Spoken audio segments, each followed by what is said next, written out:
So hello, and a really warm welcome to everyone joining our seminar this evening. My name is Jaime Smith, and I'm the Director of the Schools Division at the Anna Freud Centre, and I'm going to be chairing the event this evening. I'm really pleased that so many people are able to join for another of our focus seminars that is looking at supporting schools and colleges with mental health and wellbeing. And today we're going to be looking specifically at supporting staff wellbeing. Many of you might have joined one of our seminars previously. Last year, we ran a whole series of free seminars last academic year, which focused on how to implement a whole school approach to mental health and wellbeing using our 5 steps framework.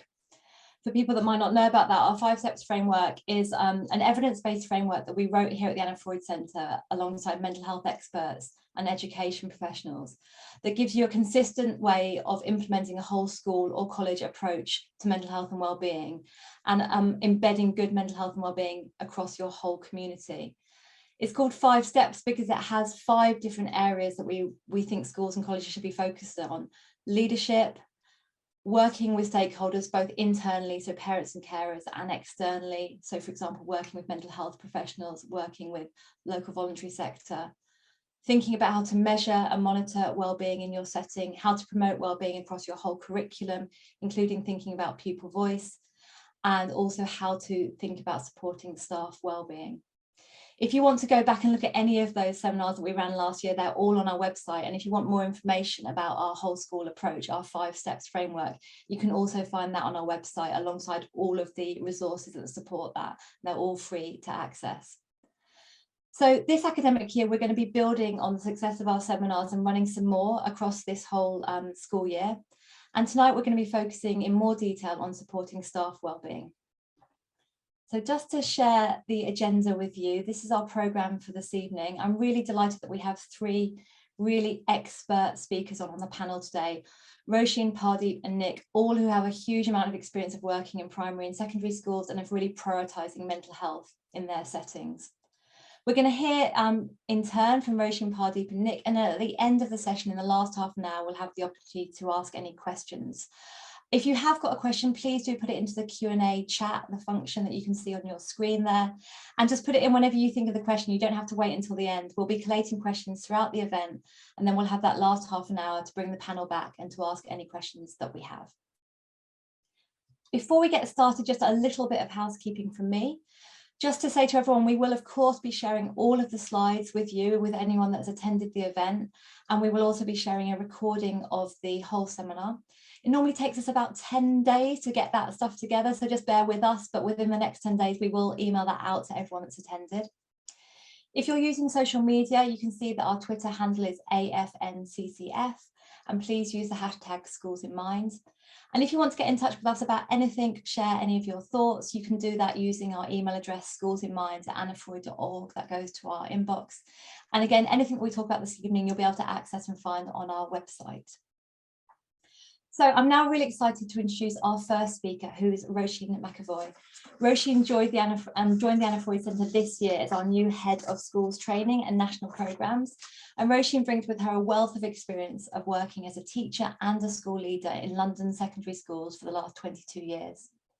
Roisin's expertise is around teacher and professional development, support for early career teachers, coaching for senior leaders, and implementing change in school settings. And this evening, Roisin is going to be thinking particularly about the role of governors and leadership in relation to staff wellbeing, and also thinking about the role of training that, and how you might want to train your whole school or college staff body in supporting staff wellbeing. I'm going to now stop sharing my screen, and I'm going to hand over to Roisin. Thanks, Roisin. Hello, I hope you can hear me. And thank you very much for that introduction, Jaime. I'm incredibly nervous of the word expert. I would prefer to describe myself as an enthusiast. I'm certainly incredibly enthusiastic about schools and about staff development, and really enthusiastic about ideas around staff wellbeing. So I'm going to do that thing where I say I've got to share my screen, and hopefully somebody will tell me if there is any problem with the sharing of my screen, but I think it's all fine and good to go. I mean, I'm I'm keen, I suppose, to provide some context maybe for the other speakers, for Pardeep and Nick, and to share and explore a little bit more what we do know about why wellbeing for school staff is such a challenge, and maybe some themes that emerge when we start to think about solutions, and maybe that I might be able to share with you some new or slightly different ways to think about solutions to the challenge of staff wellbeing in schools. I wanted to start evening off by exploring a bit by what we mean when we talk about school staff or teacher wellbeing. So before tonight's session, I asked you this question. I was really keen to know whether my impression that finally people are really talking about school staff wellbeing and what it means is correct. So I'm just going to give you a chance to have a quick look at the question in case you didn't have a chance before the session. I think your responses to the question suggest that my hunch is correct.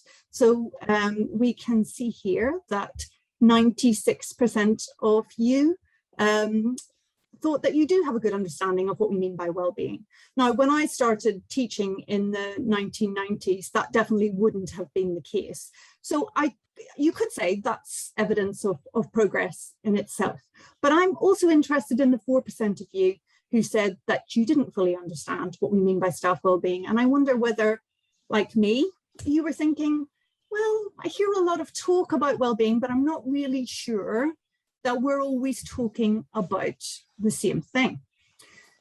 So I thought it was probably quite useful to define our terms then. When we talk about staff wellbeing, we're reaching into some agreed definitions of occupational wellbeing. I think many of these will speak to, I'll share a couple now, they'll speak to our motivation and purpose as people who choose to spend our working lives in education. We can only really feel well when we feel that our work has meaning and that we're able to do it well and we're satisfied with our ability to do our job well. So that's a big part of staff wellbeing. The Organization for Economic Cooperation and Development, the OECD, they've developed a framework. It's in a working paper at the moment around collecting data around school staff wellbeing and the line for its analysis. And they've provided this definition, which I really quite like. So when we talk about wellbeing, we're talking about the way that we respond to the various cognitive, emotional health and social conditions around our work. And I think this can be particularly useful when we want to talk about strategies or solutions around staff wellbeing. And we're going to come back to this working paper a bit later in the talk. And then finally, this definition, I think, is another important one. So the DfE's recent Education Staff Wellbeing Charter asks all of us to commit to a long-term strategy that will result in a state of complete physical and mental health that is characterized by high quality social relationships. And I think you'll agree that's an impressive ambition, and there's nothing wrong with that, except that in terms of achieving that ambition for school staff, we're arguably some way off. So to exemplify this, some useful and perhaps a little bit troubling context. So the Health and Safety Executive found that teaching staff and education professionals had some of the highest rates, or the highest rates, of work-related stress, depression and anxiety.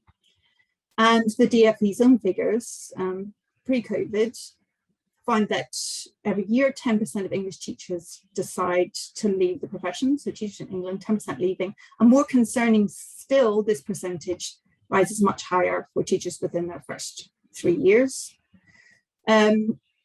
The incredibly useful Teacher Wellbeing Index, which is conducted annually by Education Support, gives us some other useful context here. So stress levels remain high. 62% of education staff describe themselves as stressed, and that rises to 77% for senior leaders. This is from the index last year.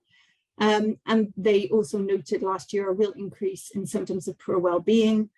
Educational professionals showed much higher levels of depression than the general population, 32% against 19%. And no surprise that high workload is a key factor in all of this. And they found last year that 52% of people working in education that they spoke to had considered leaving due to the pressures on their health. And I think when we look at evidence with regard to teachers of colour or from racially minoritized groups, because of systemic racism, the situation is even more depressing. And this report from 2017, jointly conducted by the Runnymede Trust and the NASUWT, I've lifted 2 points directly from this report, visible minorities and visible teachers. So 38% of teachers from racially minoritized groups reported poor health as a result of their work. So 38%. And that's compared to a quarter of white respondents to the survey. And a majority of Black and racially minoritized teachers, 64%, were unsatisfied with their jobs. And a much higher proportion of BMA teachers had considered leaving the teaching profession. So although we may have high aspirations in terms of staff well-being, these have not yet been matched by teachers and school staff's experiences. Is there some good news? I think so. So there's an emerging picture, shall we say, of education strategy and policy leaders wanting to address the issue. So the National Governance Association, now this is the association, some of you will know, it's a membership organization for governors and trustees of schools and clerks of school boards. They report this year, 2021, more respondents, 77% say that their board is systematically monitoring and addressing issues relating to workload and well-being and work-life balance for staff. And in the previously referenced Education Staff Wellbeing Charter, the DFE have committed to work in partnership with the sector to protect, enhance and promote well-being. But as I've said, we're still struggling to make the reality match our ambition. And I think one of the reasons for this is that we often struggle to improve staff well-being is because we struggle with issues around the definition of what we mean. And I've tried to unpick that a little bit at the beginning. So we know that teachers are having negative responses to the conditions pertaining to their work and to their profession. But I think we're still struggling really to conceptualize and explore what those conditions are. So the OECD have produced this working paper, and they're working from accumulated reports and evidence on various teacher-related studies to propose a conceptual framework. And I've shown it to you here. I'm going to talk you through it very briefly, and we're going to focus in on just one small part of it for reasons of time.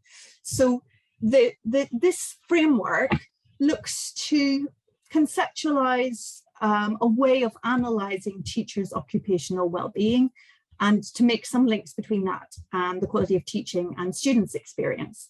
And the diagram here shows us then that the policy settings can impact on well-being and suggest that these in turn impact on working conditions and on the environment in which we work. This impacts then on distinct well-being dimensions for the teacher, and ultimately this contributes to outcomes for both teachers and for students. Now, arguably, solutions have to be policy and system in their origin. But in order to explore some likely solutions that could be helpful to us this evening, I want to focus in on just this little bit of the framework, which is the quality of the working environment. And here, the OECD have drawn on a model that I know some of you will have heard of before, so the job demand and resources model. So by job demand, we mean the effort, whether that be physical or psychological effort that we put into our work. And it's an effort that has some kind of physical and psychological cost for us. And when we talk about job resources, we mean the physical, psychological, social, the organizational resources that are available to us to help us in our work. And these could be resources that help us practically, but they could also be resources that help us to kind of grow and develop as teachers and as school staff. And they should in some way help to reduce job demands. So the OECD then proposed that there are a number of different job demands that may cause stress and poor well-being for school staff. So firstly, and interestingly, I mean, this might not be a surprise for all of us, we need to consider the impact of the physical learning environment. There is a strong association between our physical environment and our well-being and or feelings of burnout. And here we're talking about things like heat, light, noise, and ventilation. Secondly, perhaps less surprisingly, workload. Research suggests a strong positive correlation between workload and stress and burnout, with many teachers reporting working more than 50 hours per week. I suppose that's not really a surprise. And I think linked to that is this issue of multiple roles. It's normal practice in many schools and colleges, as we know, for school staff to perform multiple roles. So you could be a classroom teacher and you might be a subject lead, or you could be a classroom teacher and you're a pastoral lead, or you may have whole school responsibility for X. You run the school's DFE program, the parent forum, you're the coordinator for something else and something else. And along with these multiple roles become multiple responsibilities, multiple deadlines, and I suppose we could argue multiple opportunities to feel like we failed or we're not doing a good enough job. And so that's obviously a source of psychological strain. The next one, the OECD have called classroom composition, and they found in the research that they've looked at that teachers report greater psychological strain when they perceive that the composition of their class is more challenging. So, for example, their class may have higher numbers of children who have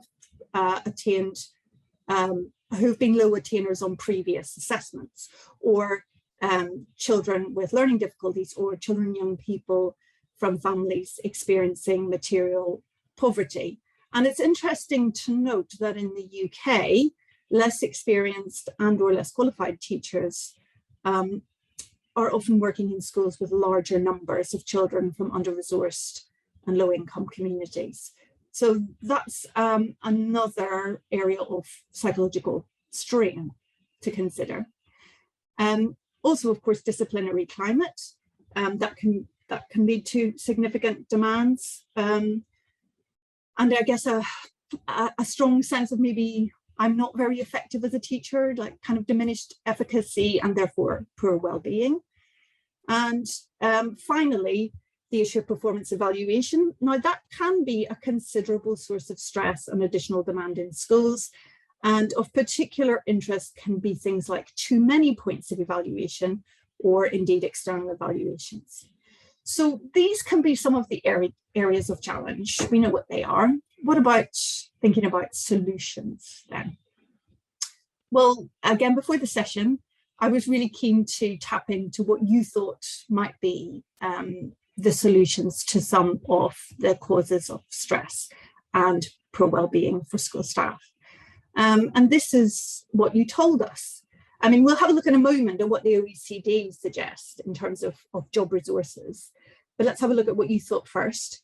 Unsurprisingly, 71% of you chose reduced workload, agreeing with the OECD that that workload is a major demand and one that can lead to strain and poor well-being.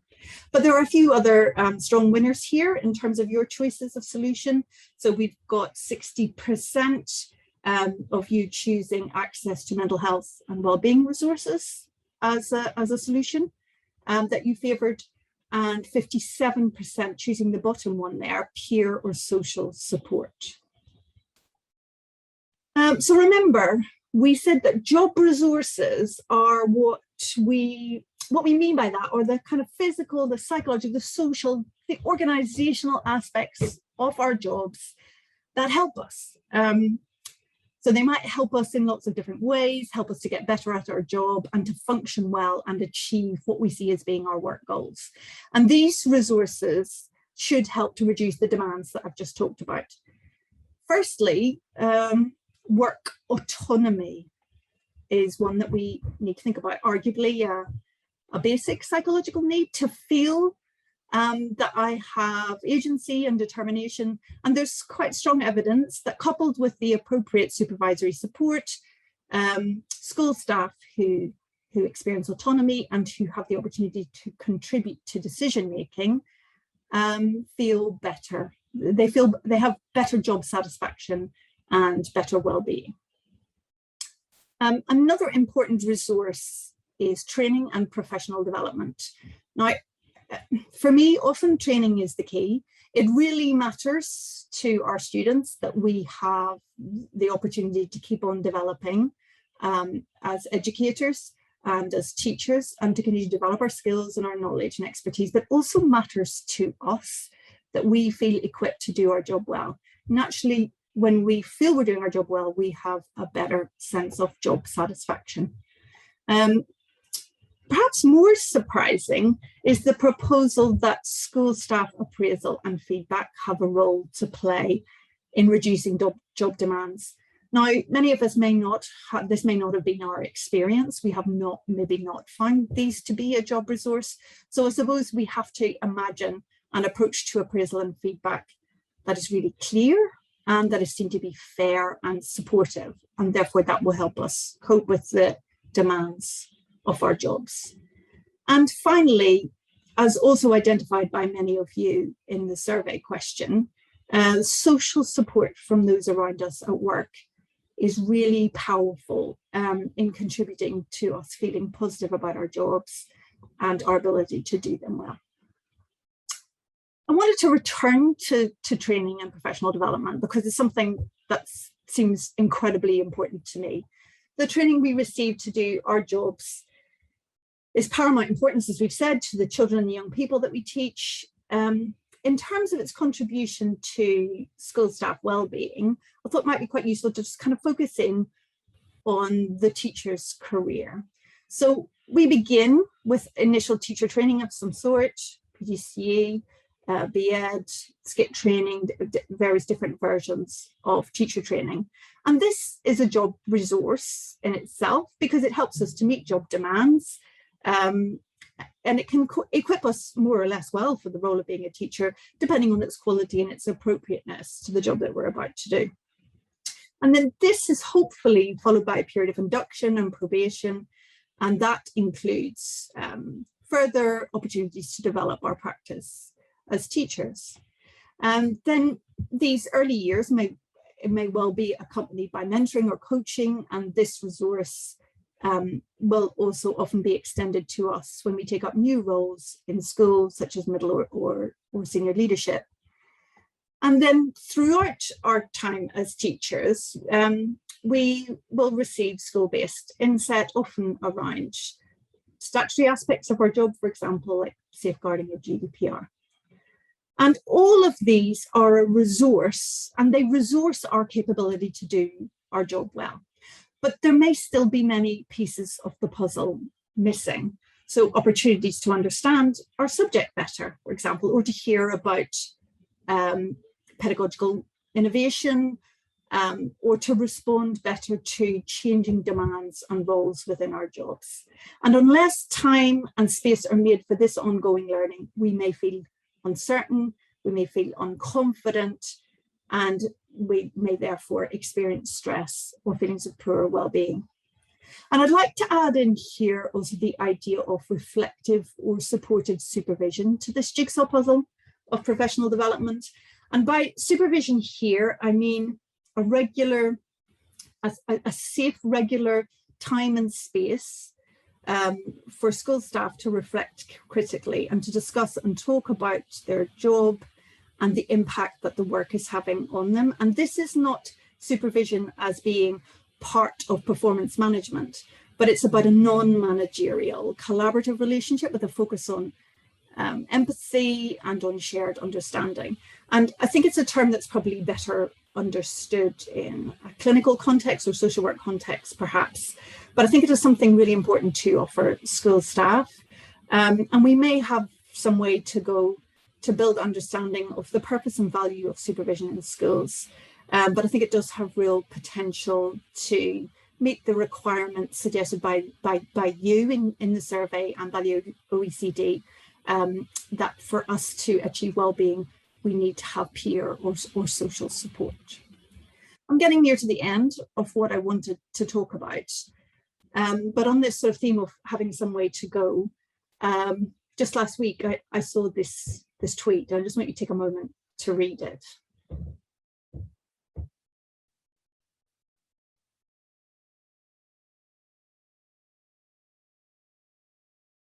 You know, it made me feel really sad when I read this last week, because this voice could have been me over 20 years ago. Okay, well, probably not on Twitter, because I don't know if Twitter existed, but I certainly didn't know about Twitter 20 years ago. But imagining that it describes quite neatly what many teachers and school staff are feeling. Now, we're going to go on and hear from Nick and from Pardeep some, you know, really good next steps and things that we can think about doing. But I suppose I wanted to say, we've been talking about staff wellbeing for a little while now. We are talking about the right things. We are recognising the problems, but we all need to keep talking about staff wellbeing in schools, and we need to do whatever our role in schools. We need to do whatever we can to keep it high on the agenda this academic year and next. Thank you. That's all from me. I can stop sharing.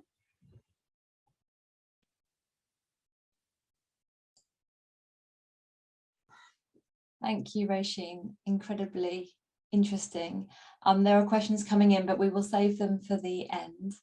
So thank you very much for your talk. We're going to move on now to our next speaker, who is Pardeep Anning. Pardeep has worked in education for the last 16 years as a teacher and a middle and senior leader. Pardeep is currently an assistant head in a mainstream primary school in Surrey and is leading on SEN, EAL, pastoral care and development, and also outside of school is delivering training to teachers, to parents and carers in children's centres and community centres. Tonight, Pardeep's going to share with us some of her experience of supporting staff wellbeing in her school setting. So really looking forward to hearing from you, Pardeep. Over to you. Hi, everyone. I'm just going to share my screen because I've got a lot to get through. I want to make sure I do it.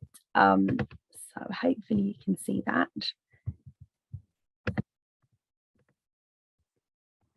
Perfect. Okay, so lots of the things that Roisin talked about at the beginning, I may repeat again, because obviously we're talking about the same theme, but I'm just going to look at it from a kind of a school perspective, as in inside the school and supporting staff and all stakeholders, really, not just staff, but parents, carers, and everyone that works in that school community as well.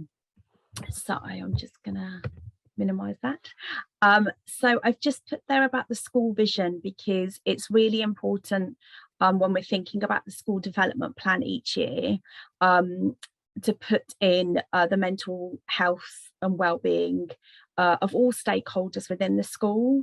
And from our point of view, especially as senior leaders, we kind of make sure that that's kind of paramount and that that's really important, so that we are prioritising and showing everyone that works in the school that their mental health and well-being is important to us. And this is a target that we have had running for the past 2 years. COVID has obviously had an impact on that as well.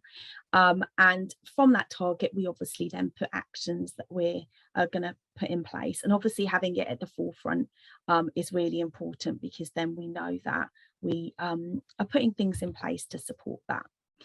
Now, when COVID struck in March 2020, there were obviously lots of kind of repercussions of that, you know, on everyone, staff, parents, carers, and then children. And what we wanted to do as a school is make sure that we were ready to support all learners, not those that already were having pastoral support, but those children that you know, had usually been, you know, plodding along quite nicely, and, you know, their mental health and well-being, you know, was in place, but that COVID had had an impact on that. And we wanted to make sure that, you know, we caught every single child and supported them.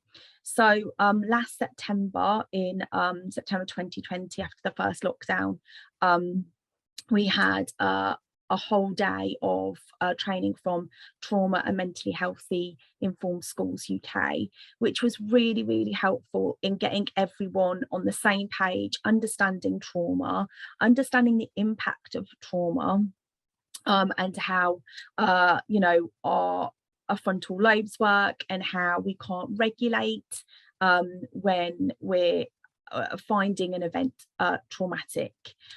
So it was a really good foundation for the beginning of the year to get us all on the same page. And from that, we had lots of strategies that we now use as a school. So one of them is I Wish My Teacher Knew, which is something that you probably use yourself or have heard of, which is basically, you know, a form of writing down and showing your teacher, the adults in your classroom, something about yourself. And through the school, we differentiate that. So in the younger years, all those children that find it difficult to write, they might do this with visuals. And in the older years, we actually have templates with I Wish My Teacher Knew that they fill out. And then from that, we then initiate the conversations with those children and talk to them about what they've written on there. And obviously, as you can imagine, it can vary. So we've had some children say, I wish my teacher knew that I love the colour blue. And then others more about their mental health and well-being and things that are going on at home that we weren't aware of.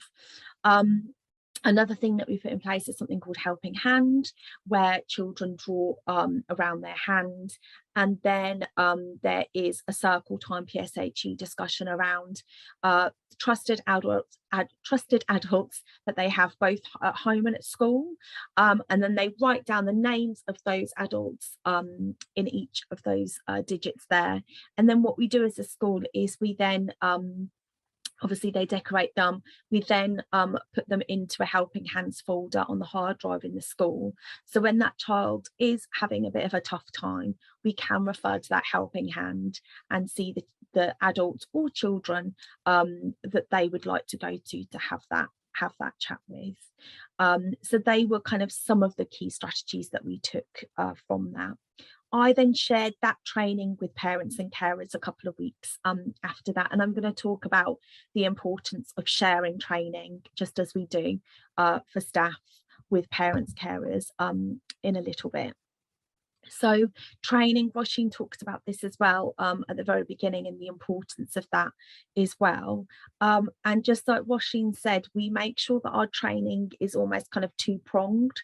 So we have our training that everyone gets based on the school development plan objectives, but we also have training that is based on a personal target that school staff put in their appraisal and choose for their appraisal target, and that is usually something either around a subject that they are responsible for, or it's around something that they are interested in and passionate about as well.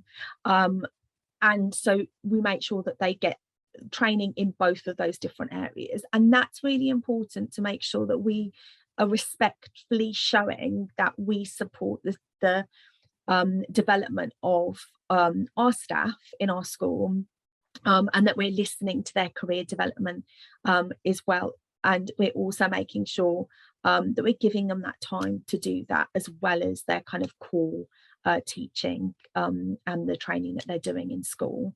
So these are some of the things that we have offered. It's definitely not an exhaustive list, but I've just put things that relate to what we're talking about today, especially mental health and well-being. So we talked about trauma, mentally healthy, informed schools. We've done emotion coaching, which is a great, if you have done it, you will know that it is such a great strategy to use, and it is good to use with everyone. It's a good approach to use with everyone, parents, carers, everyone in the school. We've looked at zones of regulation. We've also had a separate session of ACEs, so adverse childhood experience, prior to the trauma and mentally healthy informed schools. So talking about how those adverse childhood experiences do impact children and how we should catch children before they're 18. And the trauma and mentally healthy informed schools have this kind of vision that every child should have an emotionally available adult before the age of 18. They should have one person that they can go to that they trust. And that's something that we have in our school. And that is our vision as well, that every child has that. And it's the same for staff as well, which I'll talk about in a minute. We also have ELSAs. We're very lucky in our school that we have 3 ELSAs. We have lots of different pastoral interventions, sensory snacks and sensory circuits. Sensory circuits being lots of different activities.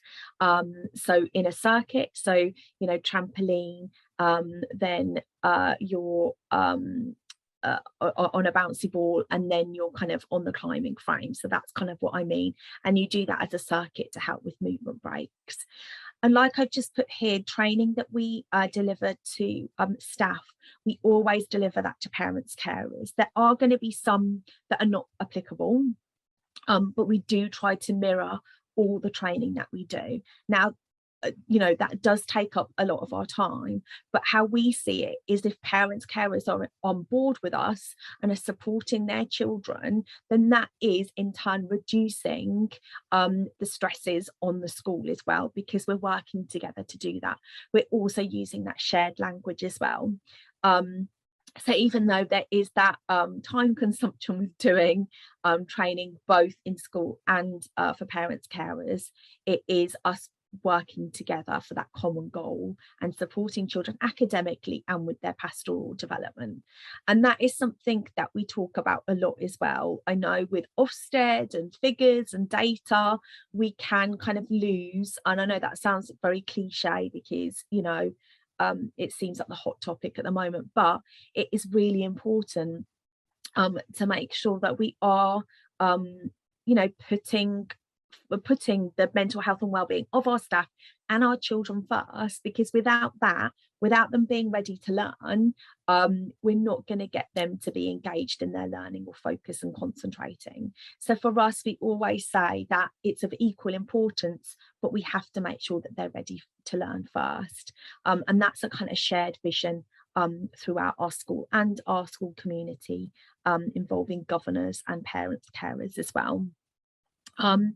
What we also do as well is we do lots of cafes for parents and carers as well, so they see things in practice. So we have the theory aspect of training first, and then for the last half hour the children come in, and whatever we've talked about, whether it be the emotion coaching, for example, they then put that into practice with our support. So that's something that we've introduced this year, now that the bubbles have kind of dissipated a little bit, fingers crossed. Because before that we were doing virtual training, and virtual training does have its advantages. So we are doing a bit, as a result of COVID, we are doing a bit of both now based on parent carer feedback. Something else that we introduced last year, which the uptake and the feedback from it was amazing, was we did a staff wellbeing challenge, and this was over the February half term of this year. And myself and one of our PSHE leads got together, and she came to me and she said, I think it would be a really lovely idea. I can see morale is quite low at the moment. We're in the middle of a second lockdown at that time. I'd really like, I really think we should get some physical activity, a physical challenge going on during February half term, everyone getting together, doing something to help support their physical and mental health and well-being. So we put this in place where we gave ourselves a target of how many miles we were going to do from February to the Easter holidays. And we said collectively as a school, we were going to do 1,000 miles. And over the half term, it just got everyone moving. Everyone was messaging each other. It was that team spirit, and we, you know, within about 2 weeks we had already completely eliminated our target. But it was just a really nice example of everyone getting together, but also everyone doing an activity which was getting them out of the house, because we know from research that blue and green spaces, so, you know, water, nature, really helps our mental health and well-being. And we really wanted to make sure the activities that people were doing, as you can see in those pictures there, you know, they were utilizing that to improve their own mental health and well-being. And as a result of that, we're going to continue to do that every holiday. We also invested in a program called Headspace. There are lots of other programs out there, and you know, I don't work for Headspace, but it's such a lovely resource because it's something that we use with our children to help with mindfulness, meditative exercises as well. But also we have a school account so that adults can use it as well. And we really advertise that to our staff as well, and encourage them to use this, you know, either with the children, which they would do in class, but also in their own time as well. And it's just such an amazing resource, and it does have podcasts from celebrities, but also those that are experts in the field of mental health and well-being. Something that I'm sure that all of you do is making sure that we get regular feedback from our staff, just like Roisin was saying with the surveys that she had done prior to this, to get your views as well, and also a staff wellbeing survey as well. And this is really, really important because we need to know what we need to do to improve their mental health and well-being. And as a result of that, when we're thinking about our target of prioritising mental health and wellbeing for children and staff, the following year our actions are based on the outcomes of the staff wellbeing survey. And as you can see here as well in the middle, it says an evaluation form. Every time we do staff training, we do ask people to fill out a feedback form. We do give them time at the end of the staff training so it doesn't impede in their work time, to make sure that they can do that. And this is just a quick form, and again it's giving us that feedback as well. And the reason that I stress that we give them that time at the end of staff training is because we know that sometimes staff training can run over. I'm probably running over now, and we can then go into their time, so we're very, very conscious of making sure that it is during that time. Something else that I've introduced a few years back now is something called a proud pad, which is something I've created, but something that you could do very similar yourself and create. And like I said there's always lots of emphasis on observing children's actions, behaviours, creating ABC charts. And for one particular child that triggered this, there was a lot of kind of negativity, and I wanted to turn that massively around, and just say all we're going to do is we're going to focus on the positives, both at home and at school. And as a result, we do use proud pads at school where whoever works with that child writes down a positive thing that child has done, that goes home, and it becomes this document which captures all of the amazing things that child can do. And this is also used for children that have low self-esteem, need that boost, need that self-confidence as well. So that's really important for us, and that is something that we use. And I have had a few members of staff who have asked me to do one for them as well. But it just shows that we always need to focus on those positives and think about those positives.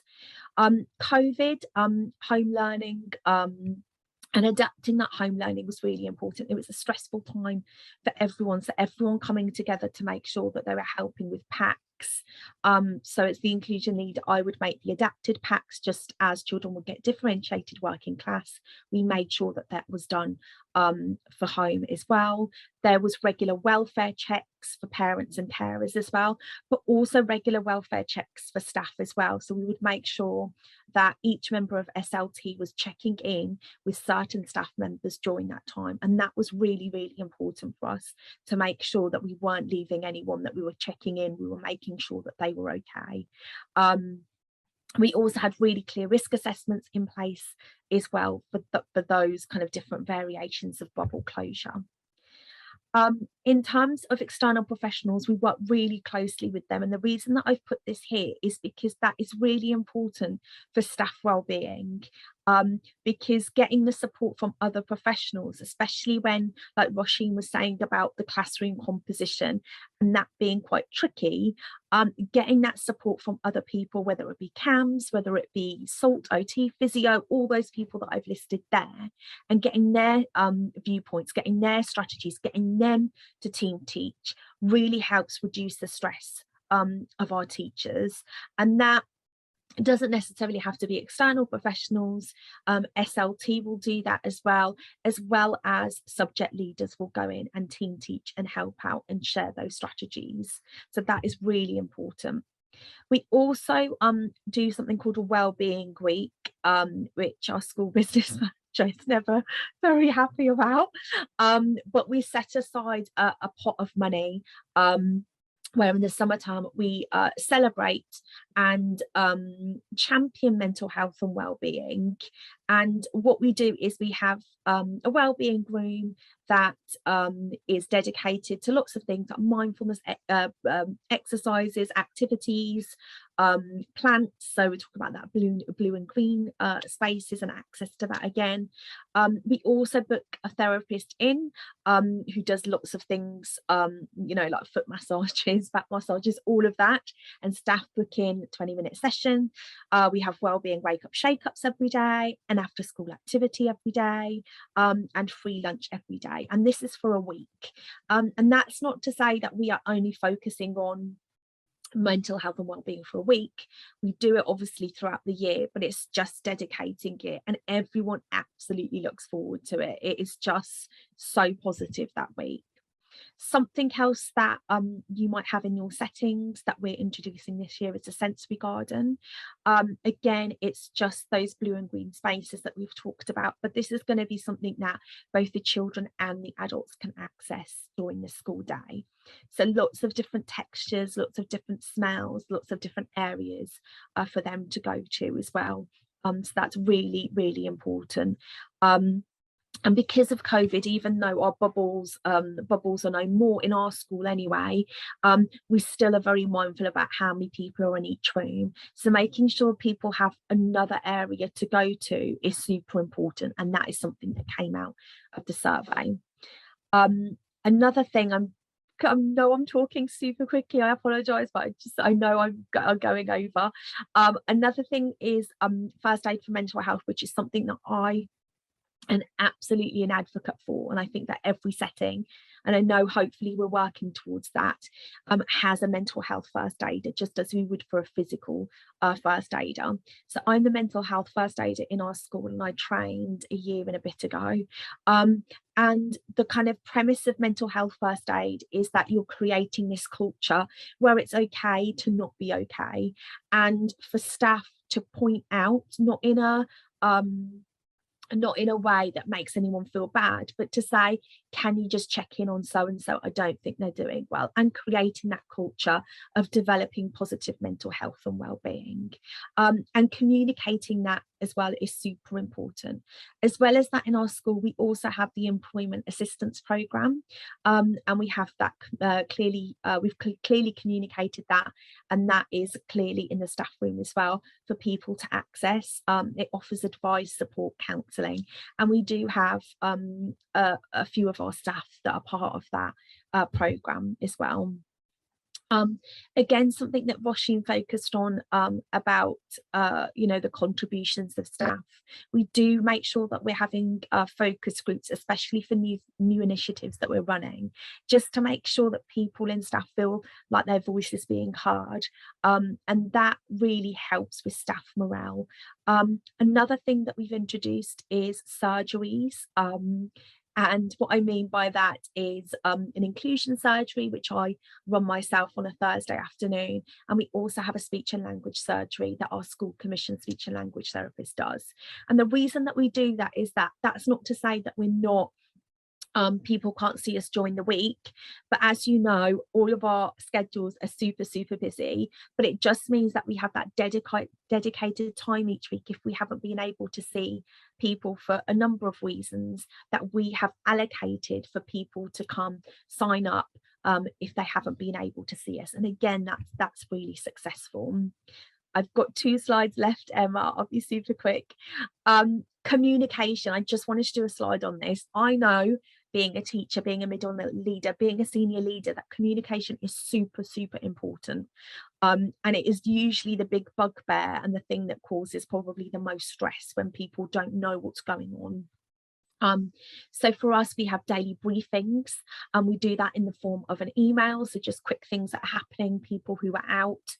We also have you know, a place for people to go to the staff room, but as well as weekly staff meetings, we also have separate phase leader meetings. And the reason that we do that is we found that the phase leader meetings are smaller and also give people more of a voice and more of an opportunity to talk about things that they may not want to say in a bigger forum, like you know, with all of the staff.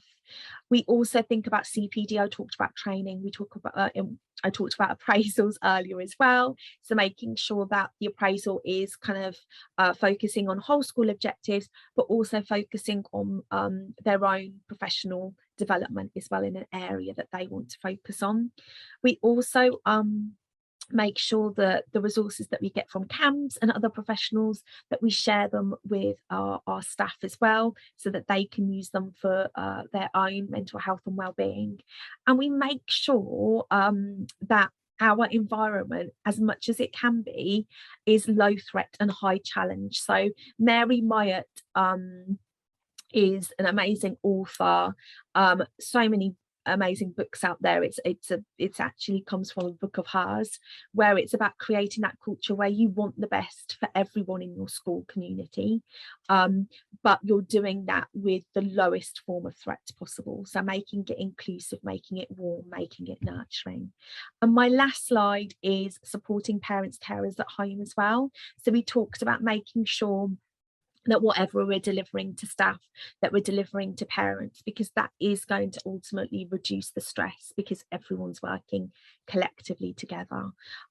So we have kind of weekly briefings in our newsletter, what the children have learned this week, but we also have another column about what they're learning next week, and that actually came from parent feedback, when they said, I really want to help my child with pre-teaching, them learning what they're doing next week. So that came from their feedback.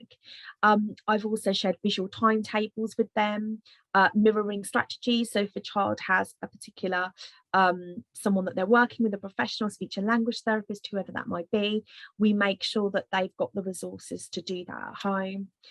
Welfare checks I talked about. So during COVID we did that, but we also do that regularly as well, and have designated people to support our vulnerable families. And we have so much training that goes on, and we make sure that we refer to professionals as well, whether that's early help, housing, however we can help. I think that was the last one. Yes, it was. I'm sorry for going over, but hopefully I didn't talk too fast over things, but I think there's an opportunity for Q&A at the end. Thank you. Pardeep, thank you, and please don't apologise, because we found it absolutely fascinating. What I would say is we have run a little bit over, and so Pardeep, if you don't mind, I'm going to ask you to come back now, and we might just do a few questions with you now, simply because Pardeep, I know you need to leave at 20 to 6, don't you, because you have somewhere to be. And so despite me at the beginning saying that we were going to do questions at the end, I might, just because Pardeep, your talk was so interesting and so practical and so useful, that the questions have been flooding in, and I want to make sure that everyone gets the chance to have their questions answered.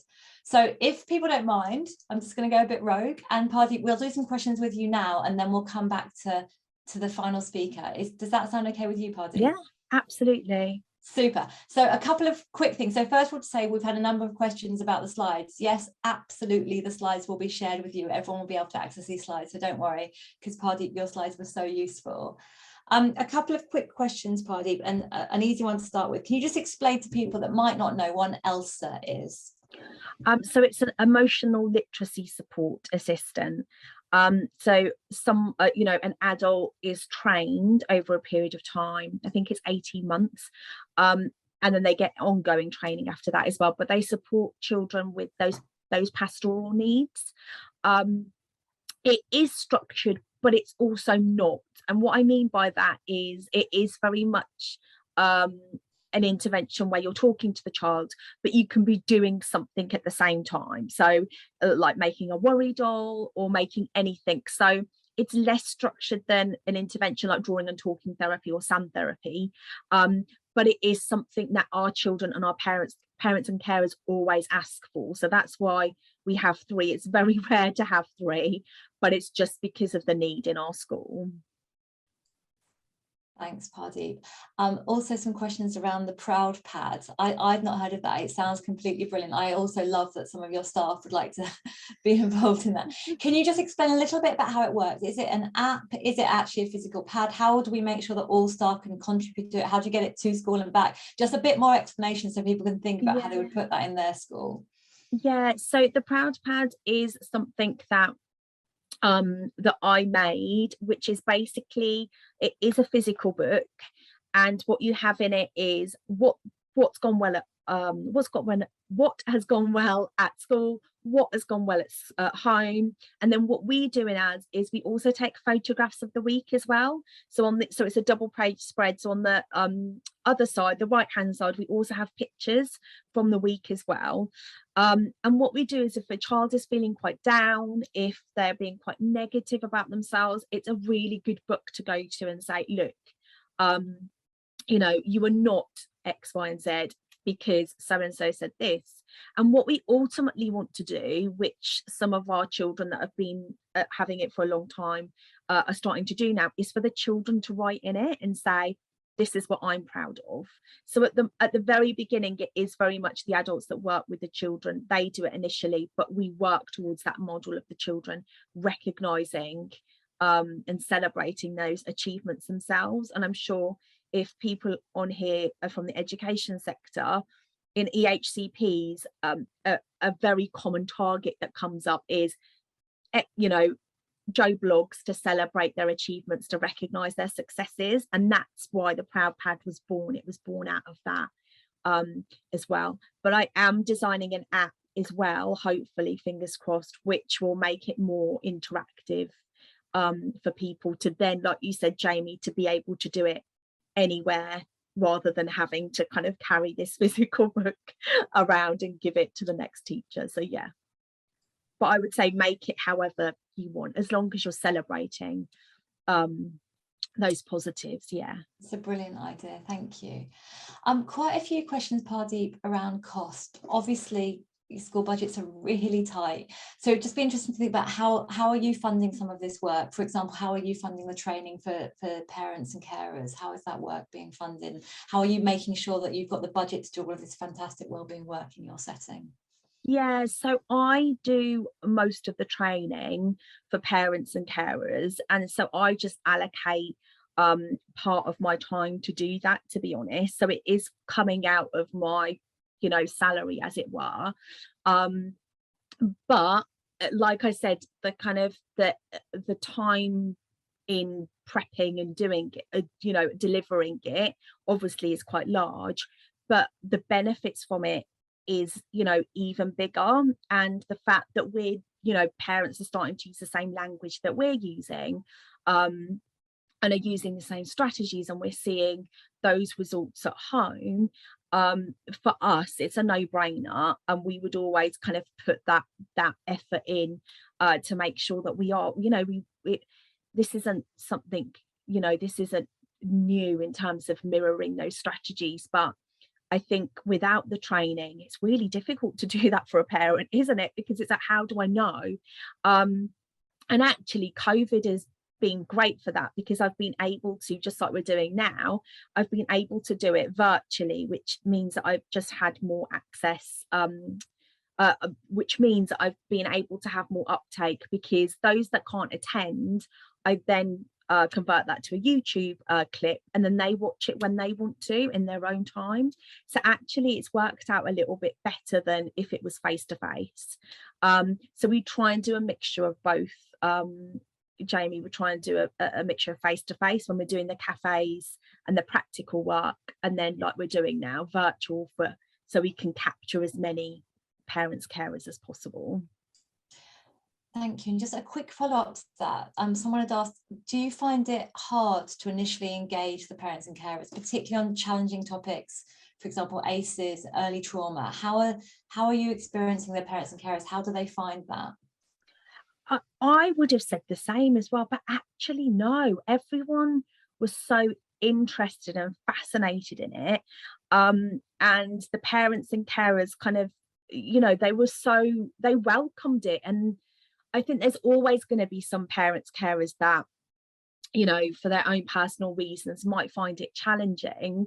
And we do have that disclaimer. We do say that there's going to be some challenging things that may trigger things in your own life. But actually the fact that they kind of learn all these things, and that they learn the models and the way that we work and the strategies that we use. I mean, one parent actually said, when I shared that I wish my teacher knew, she said, oh my gosh, I love that. I'm going to change that to I wish my mummy knew. And literally I was like, that's just lovely. Like, you know, that, and, you know, I talked about it with the head teacher afterwards, and that's what we kind of want. We want parents to take it and then turn it and adapt it for themselves. So yeah, I think there are going to be some that are sensitive, that are going to find it a bit too sensitive. But I think the more and more you do it, and the more you make it the norm, the less kind of, I don't know what the word is, but the less scared and frightened and apprehensive parents, carers will be. Yeah, that's helpful. Thank you. A couple of quick last questions. I know that you've got to go. There's some more follow-up questions on the Proud Pad, and I want to make sure that I cover these. Question number one. Do the Proud Pads, are they for whole classes? Are they for all children? Are they just for individual children? How is that working? So the Proud Pad we do individually. So for those children that may have low self-esteem, for those children that may have that target in their EHCP, which says about celebrating successes, recognizing kind of self-worth. We also do it as well for parents to foster that relationship between parents, carers and their child. So if we find that there's that negativity between the parent, carer and the child, and we're not hearing that kind of nurturing emotion coaching language, then actually sometimes we put it in place for that. And kind of, you know, we don't advertise it as that, but what we want to get from the parent is recognizing, oh, you know, so and so, just picking up on the smallest little thing. So it is a combination of different reasons why we use it, but not as a class. For class we would do more kind of bigger things like an amazing board, you know, a treasure chest, things like that. Really lovely. And also we've had a number of questions about if you could recommend particular resources or websites that you use in terms of sensory snacks and sensory circuits. And I wonder, you don't need to do that now, but I wonder if we can collect some of those from you, Pardeep, and we'll share them out with your slides if you've got some definitely kind of go-to places. And a couple of people also said if they could see an example of a Proud Pad, that I wonder if we might collect some of those from you, Pardeep, and then when we share our slides out, we can make sure that we have some links to some of those and some examples. Yeah, I did put my blog, which I'm starting up, at the bottom of the slide for the Proud Pad. So there will be kind of examples there, but I'll definitely show you examples and send them to Jamie and Emma of what they look like, and obviously anonymize and blank out things. But yeah, absolutely. Just, I mean, I think the question's going to keep coming, but we might have to move on, Pardeep. But just, yeah, suffice to say, that was just so rich and interesting. And thank you for just really practical, useful ideas. And really great to hear how you're implementing them in your school. And thank you for sharing those with us. I know that you've got to go, so I'm going to just say a huge thank you now. And we look forward to hearing more from you. But thank you for attending this evening. No, I'm sure we might have more questions, Pardeep, but we'll try and cover some of them, and we can share them in your emails, in your slides later. Thank you. Thank you so much. Bye, everyone. Bye, Pardeep. There were some questions also coming through about the staff wellbeing survey, and actually I feel confident that Nick Tait is going to cover some of that now. So we'll go back to our original schedule, and we're going to move on to Nick now. Nick, thank you for bearing with us. I'm really delighted now to introduce my colleague Nick. Nick works in CORC, which is the Child Outcome Research Consortium. And before Nick joined CORC, Nick was a teacher and a head teacher in primary schools in London. So he has a wealth of experience of working in schools. And in CORC, he works with schools still to help embed mental health and wellbeing and to evaluate and monitor it. And so this evening, he's going to be talking particularly about how you monitor and measure staff wellbeing, and has a whole load of information around staff wellbeing surveys and how you can roll them out in your school, because there's been quite a few questions about that, Nick. But I'm going to hand over to you now, and look forward to hearing from you. Thanks, Nick.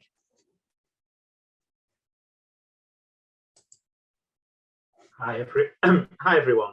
I'm going to click straight on to my first proper slide. What I'm going to do today, I'm going to go through, and it's relatively high level, but you will get all the slides afterwards.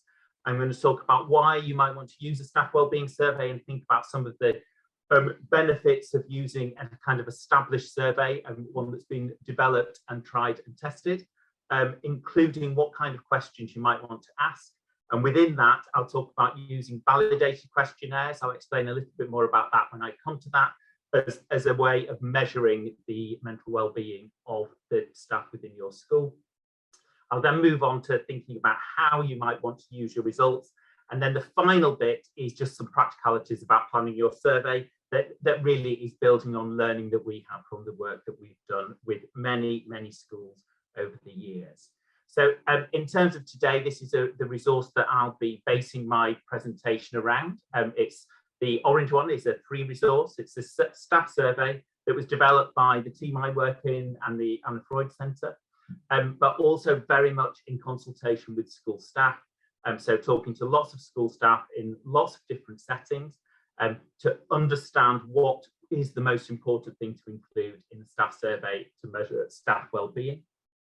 It also builds on here at the Anna Freud Centre. We're involved in huge amounts of research that includes speaking with staff, surveying staff across a range of projects. So it also draws on that research basis as well. And then in its current form, with the combination of questions that we've got in place, this has been tried and tested in a range of contexts: primary schools, secondary schools, and in post-16 in colleges, and we have a slightly adapted version for early years settings as well.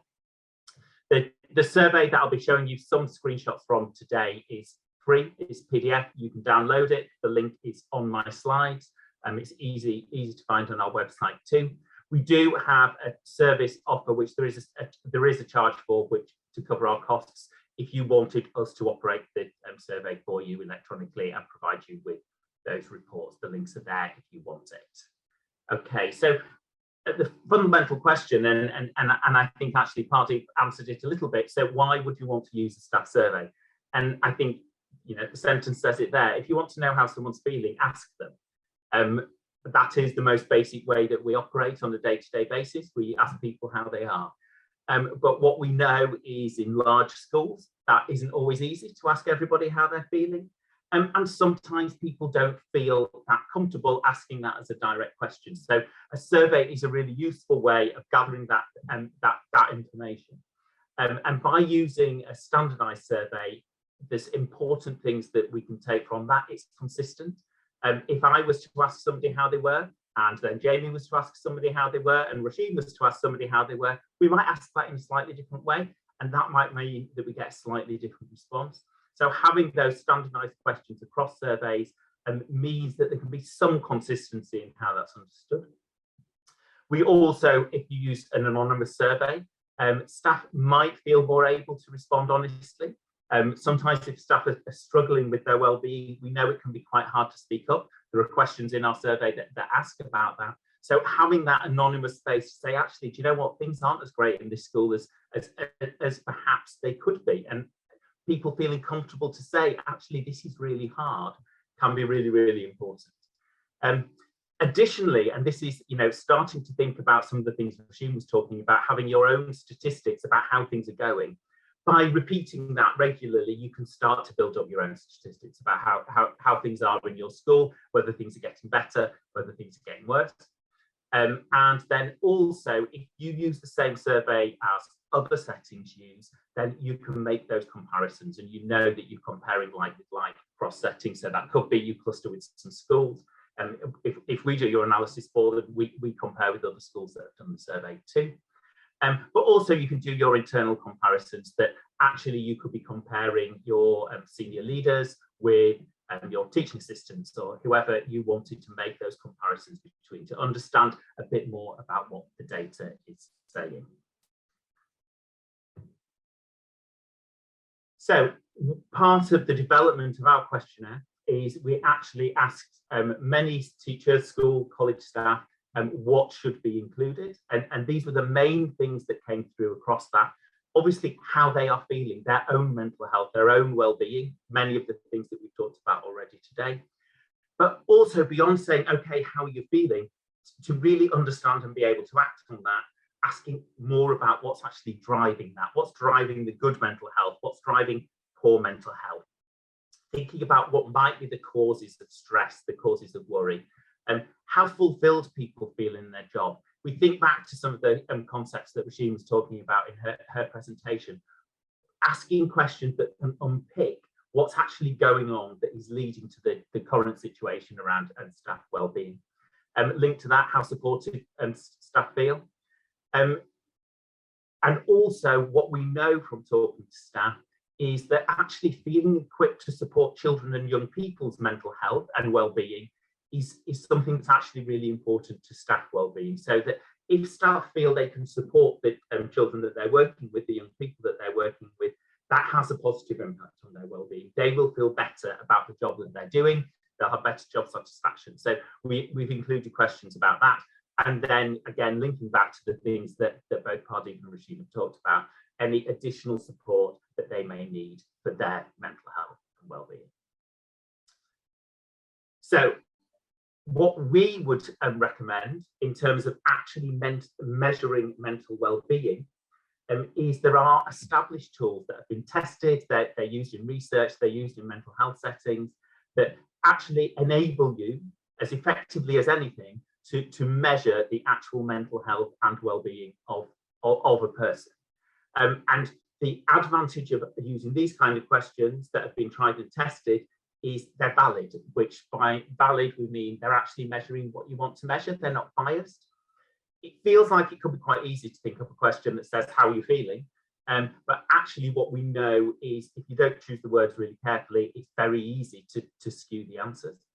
And these are also tools that have been tested to show that they're reliable. So if somebody's feeling the same way in 6 months' time, it's likely they'd respond in the same way. So what that can do is enable you to make comparisons more accurately than with just a set of questions that you may have developed yourself.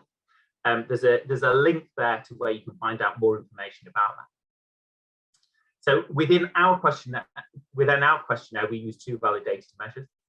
This one, the short work end of a mental wellbeing scale. I'm not expecting anyone to read everything that's on this slide, but what this is a mental wellbeing scale. It's been tried and tested, huge population studies using this.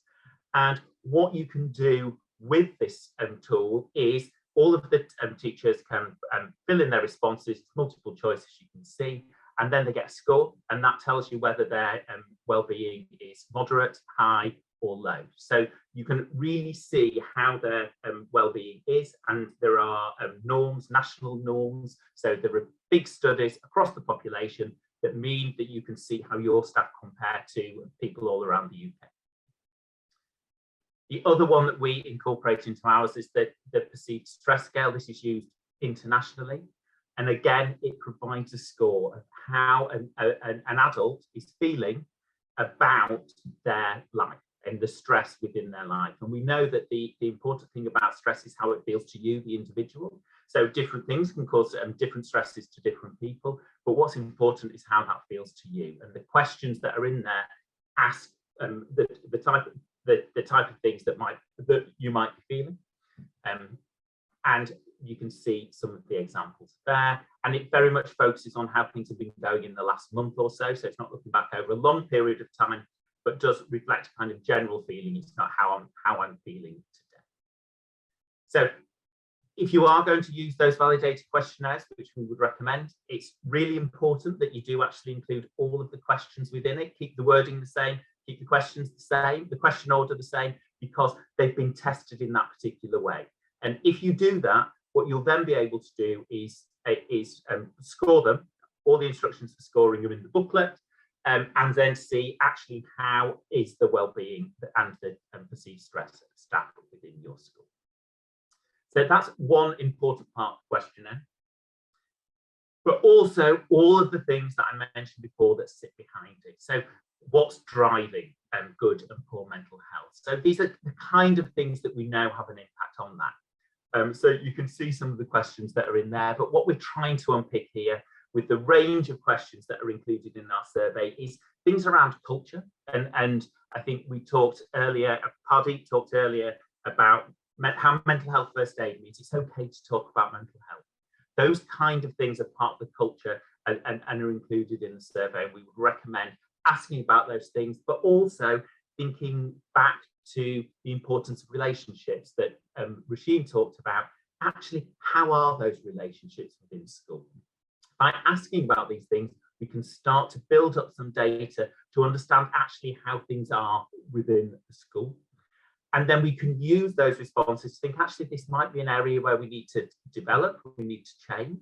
We might need, as Pardeep talked about, to put something into our school development plan about improving this.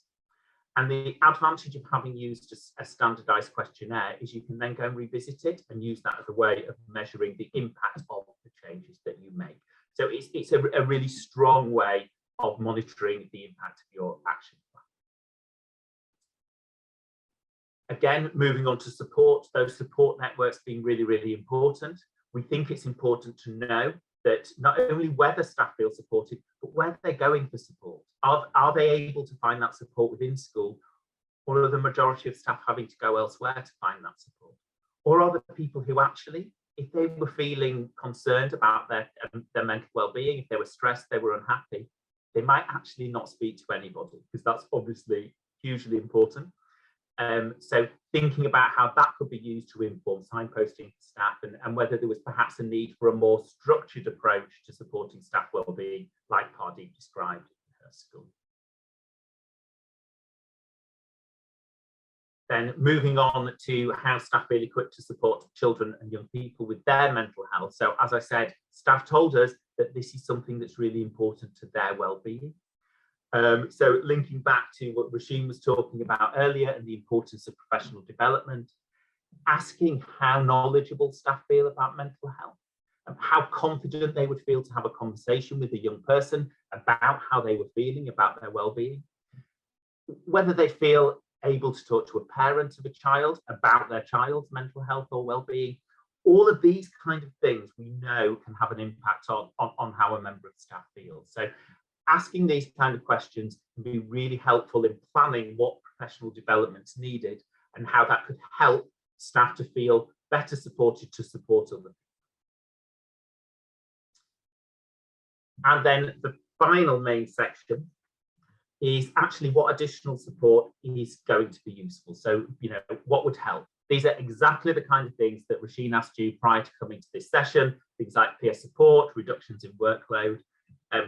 When choosing these questions, we actually did consider things that schools can really have an impact on. We can't change government policy with the school survey. These are things that actually a school can respond to, because we believe, and I'm sure you all agree with me, that if you're going to ask questions and you're going to do a survey, you're going to ask staff to give up the time to do the survey, you need to be able to act on it. So in terms of using the results, obviously it's really important to show that this has been taken seriously, that this is important, that this is going to lead to change.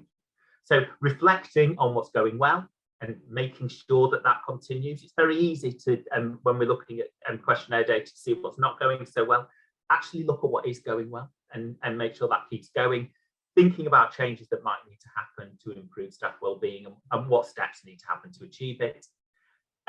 It may be that your survey results sometimes raise some questions. It's like, actually, there are some areas we need to explore further. So it may be that, you know, that can be part of a staff meeting. You could have some little focus groups within your school, thinking about how you could explore that a little bit further. And also, you know, what are you going to do to ensure the change happens? So not just sitting in the staff room and talking about it, actually, what are the concrete steps that will need to happen? How we're going to monitor it and make sure that it makes a difference. And linked very closely to this, who needs to be part of these discussions? You know, this is hugely rich data that you're getting from across your whole staff team, making sure that everybody who's been part of that has the chance to talk about it, to hear what the responses say, to, you know, to think about it in a group, but also pulling in people like governors that definitely should have an interest. They have a responsibility for staff wellbeing, and making sure everyone has the chance to talk about it in a way that feels safe, that it isn't about judgment, it's about actually we all want to make this better, and we're all able to talk about it. So in terms of planning your survey, few things to think about.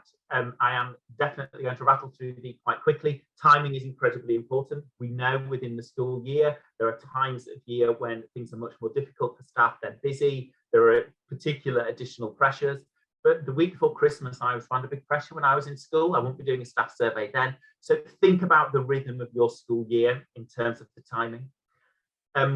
If you're using a survey in school, ensuring it is anonymous. If you're saying it's anonymous, thinking carefully about, you know, particularly if you start asking questions about like gender questions or your role, if you add too much detail, it soon becomes identifiable information. So just be aware of that. Staff need to feel safe if they're sharing their opinions.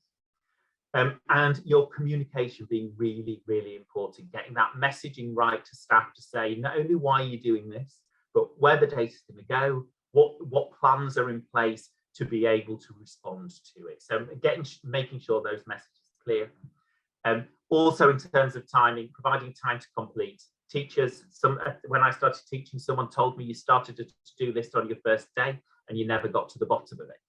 And I think that's very true. So giving some specific time to teachers to complete a survey. It might only be 10-15 minutes, but 10-15 minutes at the end of a staff meeting can feel really, really valuable, and you'll get much better response rates. And then from that, I think I've covered most of these things to a certain extent, but making sure you do share the survey results in a timely manner, getting it to staff quickly so they can see what's happening, they'll be interested, and then thinking swiftly around how you're going to respond to it. And linked to that, how it's going to be monitored as we improve, usually by repeating the survey, probably on an annual basis.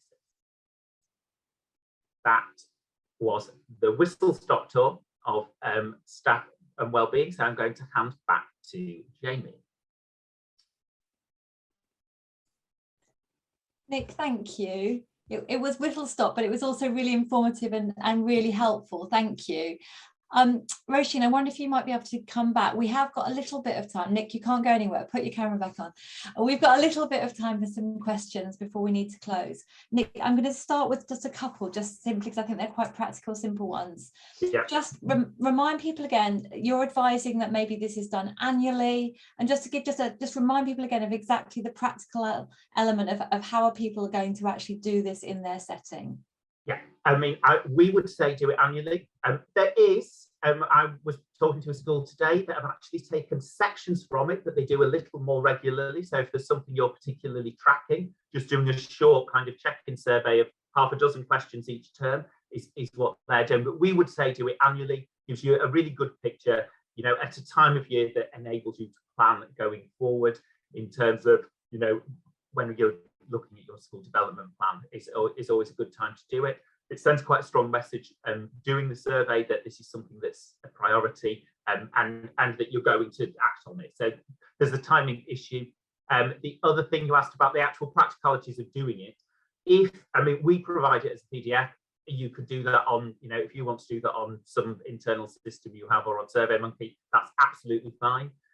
If you do want a bit of help with it, we have to charge for it because it takes quite a bit of time, but we can operate it for you. And what that means is we set it all up, we send you a link that you circulate to staff, they fill it in, we do the analysis and reporting, and we provide that for you with comparators with other schools that have taken part in the survey. So, and that's the kind of offer, but it's free for you to use in the way that you see fit.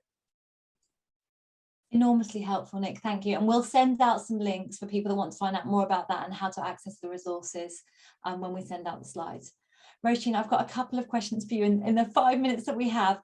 First one is about support really for NQT's early career teachers. What you were talking about at the beginning, are there specific things that you think we could put in place in schools that would really be thinking about our early career teachers?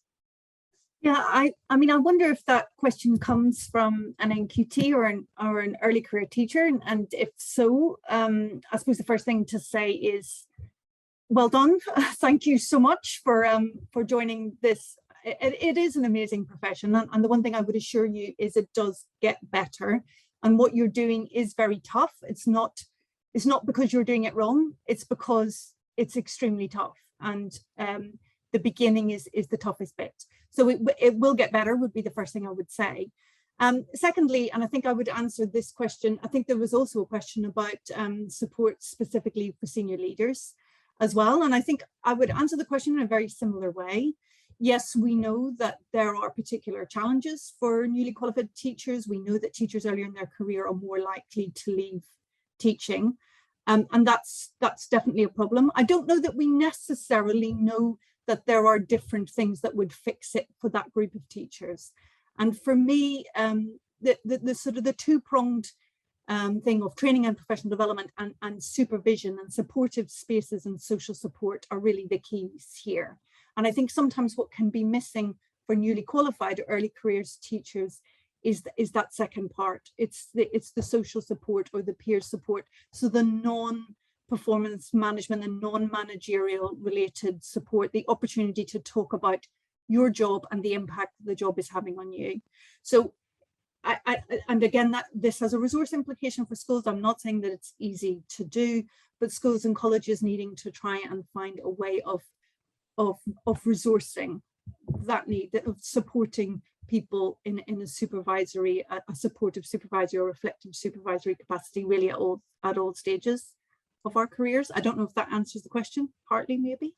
It does, but it leads on to what I wanted to explore more, because there's been more questions around that idea of supervision in schools or reflective spaces and how we support teachers and school leaders, and obviously the question of cost and budgets, and are there things that you think schools can do, or are there things that governors, for example, could do? Because quite a lot of the things we've talked about today might be resource intensive, cost intensive. Is there anything that you think that a governor might be able to do?